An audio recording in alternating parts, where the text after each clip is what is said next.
Bagi pembudidaya ikan, khususnya budidaya ikan air tawar, istilah bioflok sangat tidak asing lagi. Tidak sedikit petani ikan berpindah dari sistem budidaya sebelumnya ke sistem bioflok. Banyak faktor menjadi penyebab para pembudidaya pindah ke sistem bioflok. Namun, tidak jarang pembudidaya yang belum paham dengan sistem ini dan langsung memulai budidaya dalam skala besar tanpa menguasai ilmunya. Hanya dengan bermodal pengalaman dari media sosial, tetapi belum tahu pasti bioflok seperti apa.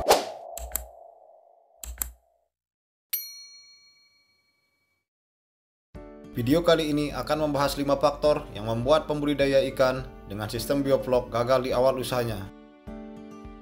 Faktor yang pertama adalah tebar padat yang tinggi.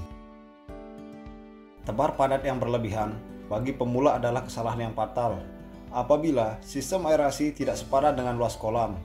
Misalnya, pada kolam bioflok diameter 3 dengan tebar padat di atas 600 ekor per kolam dengan tujuan agar untung berlipat atau modal awal kembali dengan cepat. Sedangkan oksigen dalam kolam tidak sepadan dengan jumlah ikan yang ada di dalam kolam tersebut. Ini merupakan cara berpikir yang salah, bertujuan agar mendapat keuntungan lebih, malah menimbulkan kerugian. Kesalahan kedua, tebar bibit tanpa karantina. Saat pembelian bibit, para pembudidaya pemula tidak melakukan karantina terlebih dahulu saat tebar benih. Banyak di antara pembudidaya membeli bibit ikan dan langsung memasukkannya ke dalam kolam.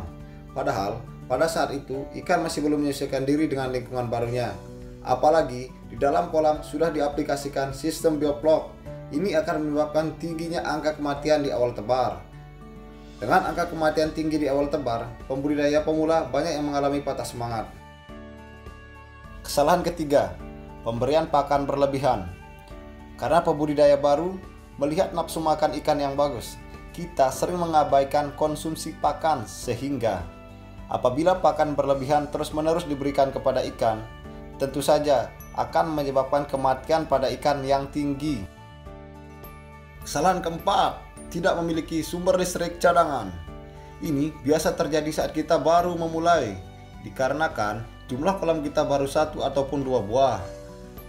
Pikiran kita tentang sumber listrik seperti genset. Memiliki genset itu setelah kolam sudah banyak. Kemudian saat pemadaman listrik dalam jangka waktu lama, tentunya ikan pasti mengalami kekurangan oksigen dan selanjutnya mengalami kematian. Kesalahan terakhir, tidak memiliki pasar. Setelah ikan berhasil kita budidaya, namun tidak memiliki pasar, itu adalah satu hal yang konyol.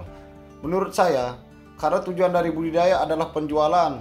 Setinggi apapun kualitas yang kita hasilkan, apabila tidak mempunyai pasar, maka semua usaha akan sia-sia.